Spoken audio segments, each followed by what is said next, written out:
Joy, let's come to you first. This is, well, you've been a producer for so many years. You've done Blue Story, you did Boxing Day, and this is your debut as a writer-director in a feature capacity.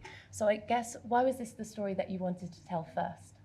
It was loosely based on my life, I guess. It's like, I didn't go through everything she went through, because that's a lot. That's a lot what she went through. But I've been through the system. I wasn't detained. But when I went through it, for me, it was kind of like how dehumanizing it is, and how you're no more a person and you're just like a number. And, the scene where she's with the guy, the caseworker guy, and he's like, I haven't seen your passport. That entire scene is more or less verbatim for me. So, and I was like, people don't understand this is what it means to go through this, to go through a system where you are seeking refuge, but made to feel like you are a criminal, or even when the people talking to you haven't taken the time to even understand where you have come from. Like the guy who was doing my case, he was like, is there a Brighton in Nigeria? And I'm like, nah, there's no Brighton, as far as I'm aware of, in Nigeria. And so these are things I think we don't really think about. So I wanted to just tell a story that was about a woman who finds herself through love, and she finds that she has choices, and she finds that she has a voice. Because I think that's something I had to go through as well. Yeah. I think what you said there, I think so much about the story of people who are asylum seekers. What we see in the headlines are numbers, not people. We don't see the humans. And I guess what I found really profound and moving about the film was that it wasn't just one character, Ezio, who was humanized. It was everyone who sat, you guys as well, your characters with Anne and Nana. And I wonder if you guys could talk to me a little bit about finding humanity in your characters, where it wasn't just this monolith of what asylum seekers are. Each one has a distinct personality, backstory, experiences. So could you talk to me a little bit about building up the character from the script to what we saw in the final product of the film? Well, I think firstly it starts with the writing. Joy did a really great job of making us all individual. None of the only thing that was similar between Isio and Farah is that they were from the same country, but their stories were, and they were both queer, but their stories were completely different, and the reasons why they left were different. So we had a really good starting point, jumping off point, because they were four very distinctly different characters from different places, and they had different reasons for being there. But then we had rehearsal. I had come to rehearsal and I'd done some work, and I like to go through the script and see what the character tells me about the character. So I will write that stuff down. But in rehearsal, Joy asked all these questions that forced us to go deeper, and to even just, what kind of job do you think she had? And I hadn't thought about that, because then that does influence. For example, I said that I felt like Farah was like someone that, it could have been in interior design, someone that makes a home, and then that influenced how she makes her space in the detention center. So the ability to start with great text, and then to work with four women who could then influence how we were with one another and what our stories were, and seeing how Diana, the choices Diana had made, would make me think, oh, okay, let me think about this slightly differently, or maybe Farah leads the group slightly different, or whatever it is, So I think a combination of having a good jumping off point and rehearsal, where we were either provoked into thinking deeper or we were bouncing off each other, I think helps. Well, to piggyback off of that, you said everything.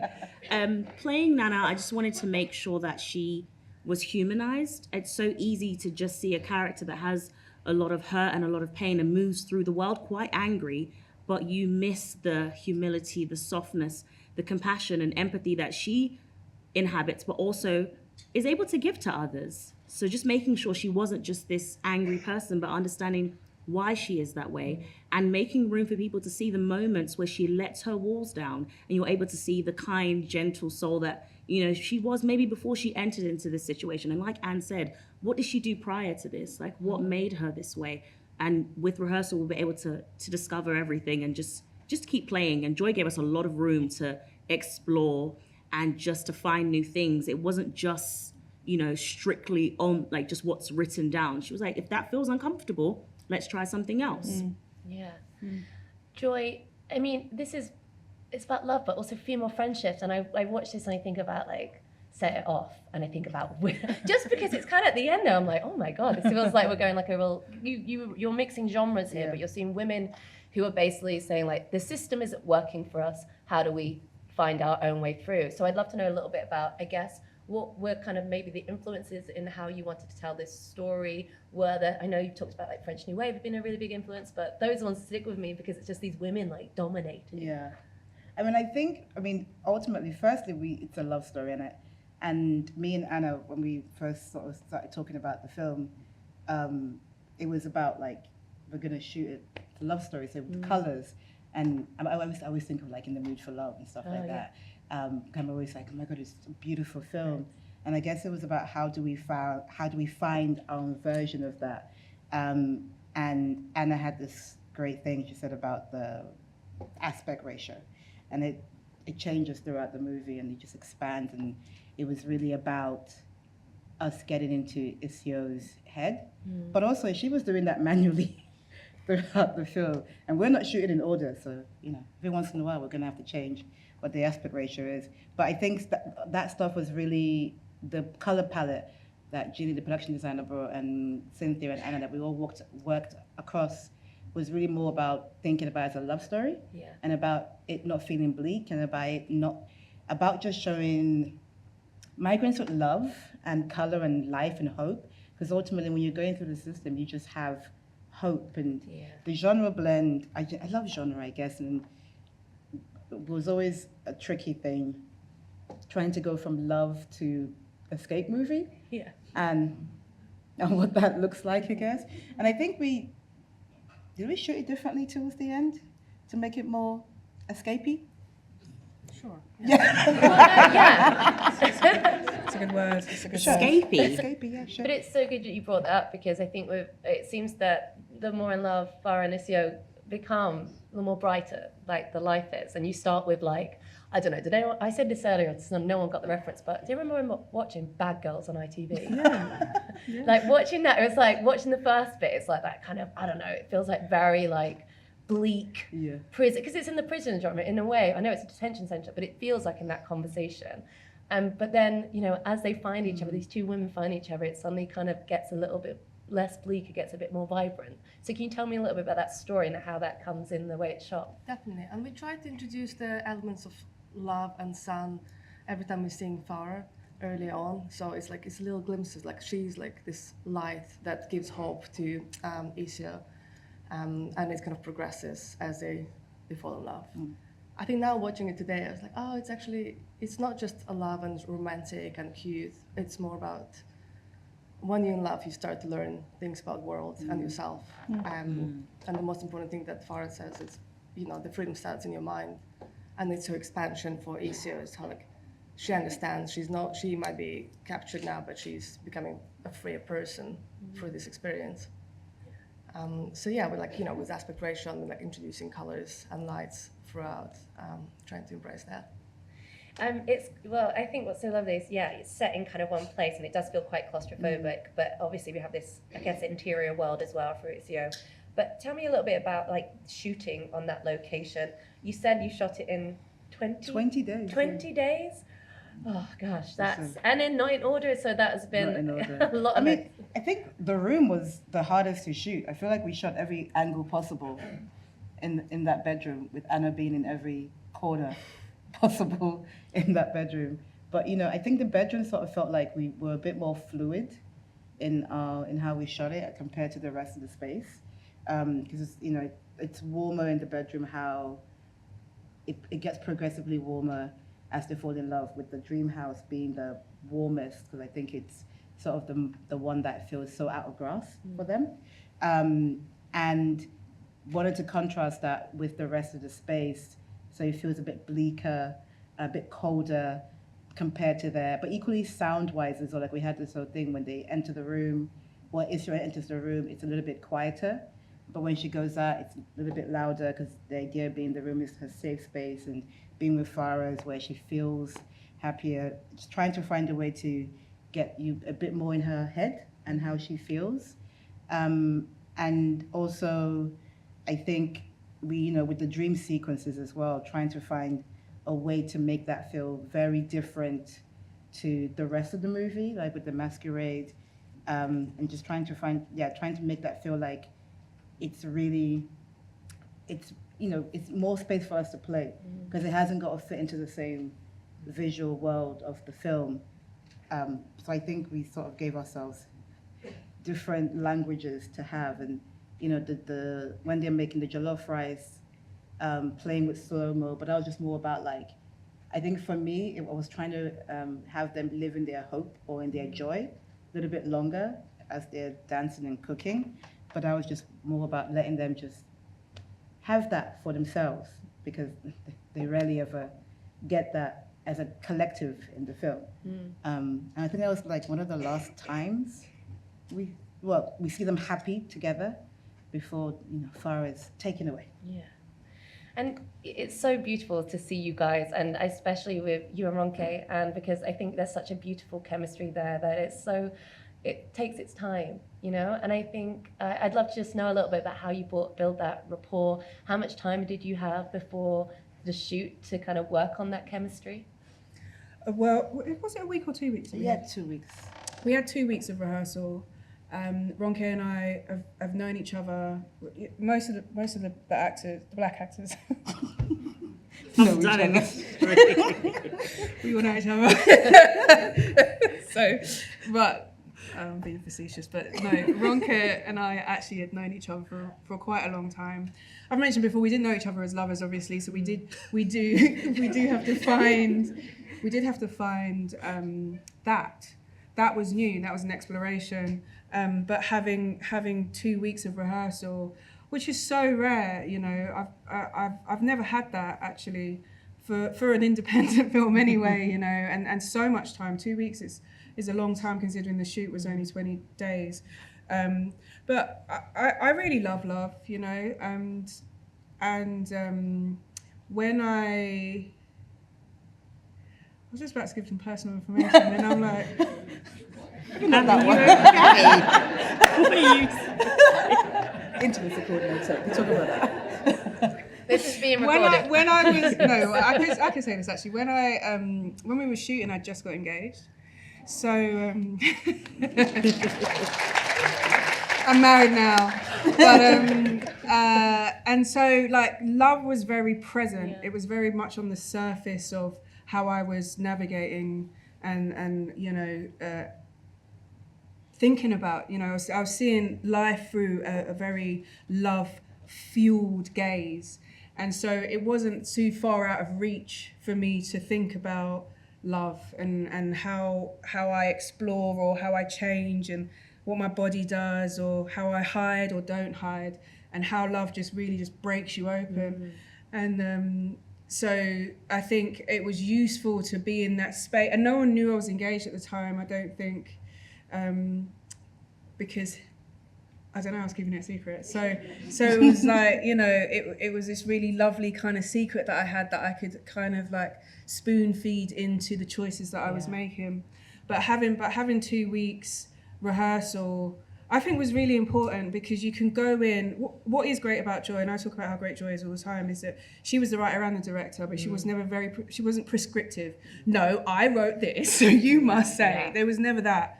So it allowed me to have ideas, but then look at Ronke and go, oh, but Ronke's made that choice.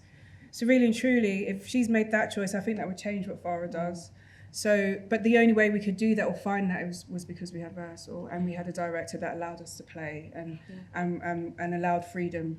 Yeah. So it was a combination of knowing her, love being very, very on the presence of my being at the time, and we also had a day with the intimacy coordinator before we actually got on set, because we only had 20 days to shoot. So I was trying to the producer brain in me was we need to prep as much as we can to actually be able to shoot this to make sense. And I'd never worked with an intimacy coordinator before this shoot, and at first I didn't really have an idea of how it would work, how Elle Woods is really, really gentle, and she's so present. And what do you want? And I realised how important and how integral it was actually to have Elle, because Ronke and I came from different places in terms of what we were comfortable with and what we wanted to do. So then the scene had to be choreographed, because it had to be choreographed interweaving what we both wanted, and make it look natural. Yeah. And then remember, no, Anne said she don't want to. She said, don't touch her there. Just kidding. I'm just kidding. Sorry, I'm thinking lawyer and intimacy coordinator. Elle Woods, she's great. Yeah. It's what you. He's got it.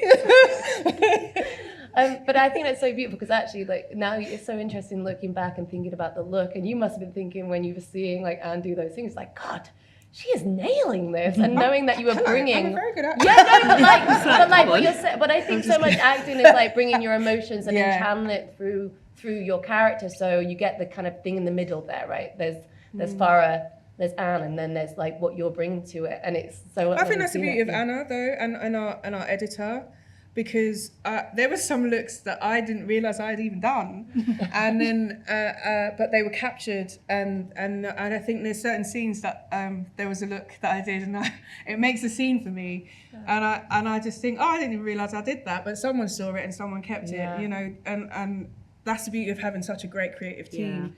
Yeah. It's not just about the performance, actually, it's about the way that it's shot, and it's about the way that it's edited as well. Yeah. Yeah. And before I open it up, Diana, you worked a lot with Aisha Hart on this, and you have a lovely little camaraderie. Yeah, how is that kind of building that friendship? And especially for your character, because there's this what you were saying earlier about you have these walls up, but you're able to let people in at a time, but also as that role, you're kind of unpacking, letting the audience in as well with that. So tell me a little bit about working together. Just by, again, we had rehearsal. I met Aisha on this job, which is, you know, it's been great. We're great friends now, even after, would it be 2 years out? But even with rehearsal, we were able to just build a friendship. And then the way we shot as well, me and Aisha did everything together. We shared a room together, we ate together, and it really helped foster the friendship and the relationship on screen, because we were building one in our dressing rooms waiting to shoot. So that was a really lovely experience. And again, Nana and Atifa, they were really each other's safe spaces. And then Atifa was kind of the voice that Nana, well, Joanne, didn't have at times. You know, she was able to defend me when I didn't have the words to defend myself. So it was, storytelling wise, it's fantastic to have a person like that in your life who doesn't judge you, who, even if they don't understand you, they've given you grace, and they will always meet you with compassion and empathy. And I think Atifa gave that to Nana, and that was just a joy to play as well. Yeah. So because we fostered this great friendship off screen, it definitely bled on screen, and it was a wonderful experience, and I love her.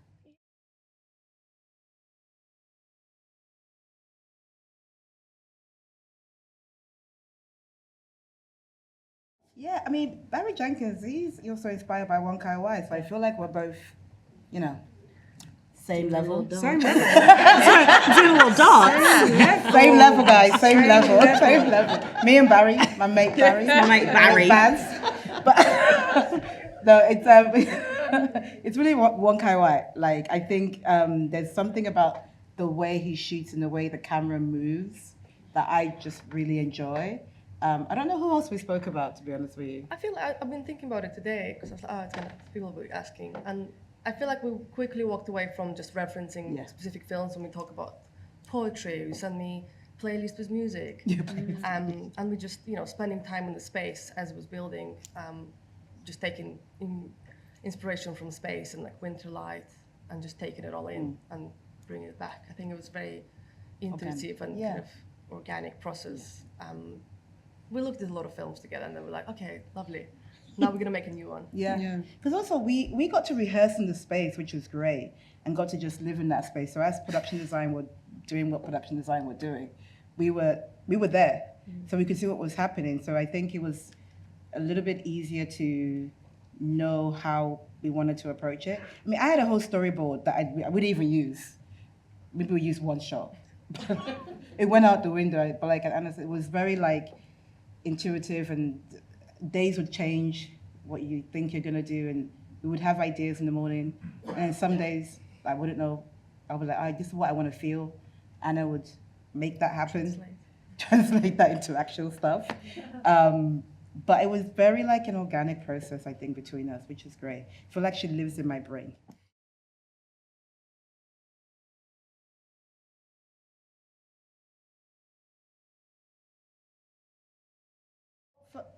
I guess because I lived that life, I kind of understand. Like Isio is to a large extent like my journey. I had like lots of therapy during writing this to help me understand stuff, and I also think that I also spoke to people who were detained as well, and just to get an idea of their experiences.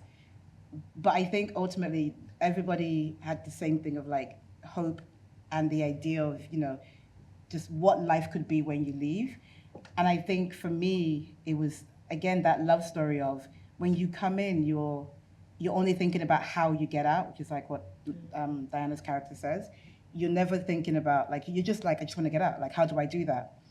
And I remember from my experience, it was the people and the community around me that really kept me going, because you really kind of get stripped of so many things that you only have the people around you that remind you that you're sane. So it's just more about like, how do we tell a story of friendship, and how do we tell a story of community, and how do you tell a story of love and finding your voice. I always say to people, like, during the pandemic, I had like very intense therapy, because that's all you could do during the pandemic, obviously. And I remember my therapist was like, draw a picture of immigration. And I didn't realize I had created this monster, and I drew this monster. And that's kind of where the masquerade comes from. And I drew this monster, and I didn't realize how much I had made immigration like a thing I was so scared of. But I think once I had done that and realized I was, okay, it's easier for me to overcome that. So I wanted to take all these things and put it into the film.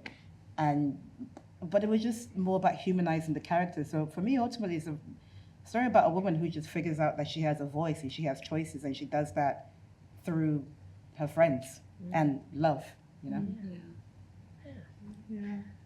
Did you guys want to add anything? Well, Girl. You girl.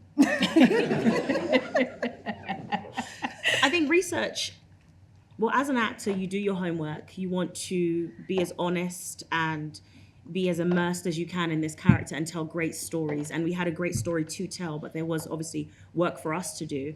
Me, myself, it's not an experience I've had personally, but I think being born and raised in Peckham, as a Nigerian, you know many people that experience that, and they share their stories with you. And if you didn't hear it firsthand, you heard it secondhand. My mother had friends that were going through these things. So I think throughout my lifetime, even in secondary school, year 9 happened and some kids just went away and you wondered where. So throughout our lifetime, I can speak for my lifetime, I've come into contact with people. So I think pulling from those experiences and, like I said earlier, just trying to humanize these characters, Nana, Isio, Farah, humanize them. They are humans. They're not numbers. They're people. And hopefully from all the little, stories that people have told through the years, use that as research and then do extra work. But I guess that's what I would say.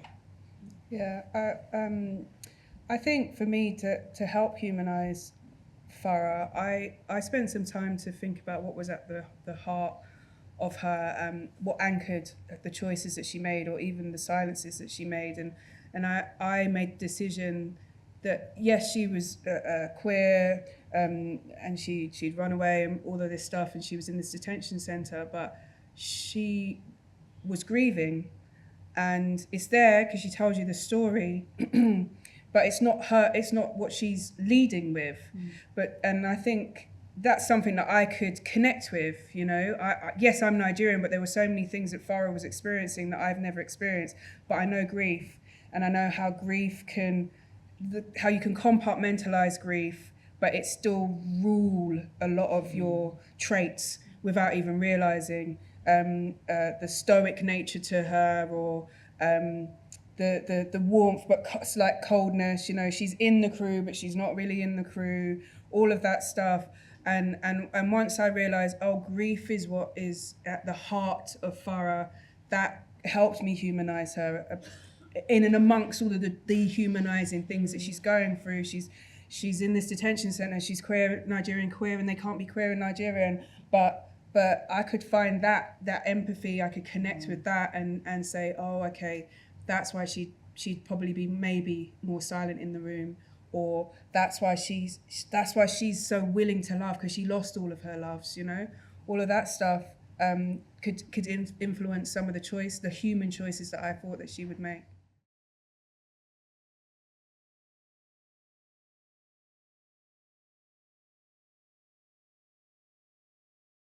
2 years later, and I am She's not still, over it. I'm not pleased. I don't understand. And I've tried as an actor, I've tried as Diana, I've tried. I just feel like they shouldn't have left her.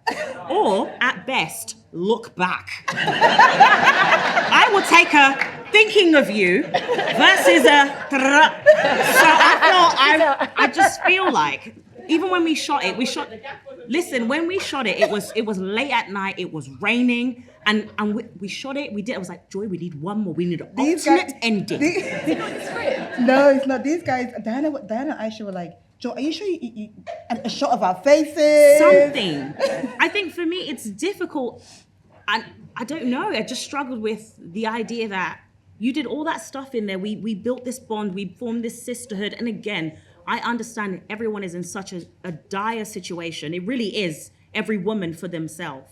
Yeah. But until today, I can't marry that we wouldn't have a moment So what we're waiting for to is just say, No, is there a Diana Yekinni cut? I don't know. I But just no, don't know. but in my Joy, go ahead. defense, in defense of Joy, for me, the ending is quite hopeful. Is how I find it. I think this is a woman who has found herself and found her voice, and she is, regardless of what happens, she's going to be okay. I think. Why are you laughing? I'm just laughing. I'm not laughing at you, I'm laughing with you. Oh, sure, man. No, I just find it funny because we get that question every time. Every time. And Diana is always angry. She's ready to go. She's always angry. And you know, for me, it's like, at the fact, she's got to find her kids. yeah, I feel like I left her. No, but Nana, that's, Atifa is her only family, really and truly. So you are going to go. She's like, wherever she goes, you'll I go. just think it's quite an honest ending. Yeah. Also, it Like, felt if like it she was- was You weren't progressing. You had rapped. I wasn't at work that day, you're right. She was really, actually, day one rehearsal, I was, okay, guys, let's start. Diana's like, Joe, before we start, the fuck is that ending? Because what? I just think if it was a happy ending, it wouldn't allow you to really think about how devastating these stories are. Or people that aren't engaged in these stories, or not, politically engaged in how migrants and immigrants are being treated, would go, oh, okay, see, it's not that bad. And what we need is stories that let us know, no, it's that bad, and you need to be thinking about it. You need to be thinking about how you're voting. You need to be thinking about the attitudes that you have, because it's so devastating. You are so provoked by the way it ends. You're provoked and you're frustrated and you're irritated and your heart breaks and you just want them to have looked back. Yeah. I would take a wink. The thing is, Anna didn't turn around. You don't know if they didn't look back, babe. Do you know what I mean? I just, Okay. Maybe for the 4K DVD Blu-ray release, we might get an extended cut. Please, everyone, put your hands together. Joy and Diana. The film is out in cinemas now, so tell everyone about it. If you didn't like it, shut your mouth. Don't tell anyone, but everyone, great. Thank you, so guys. much. Thank you.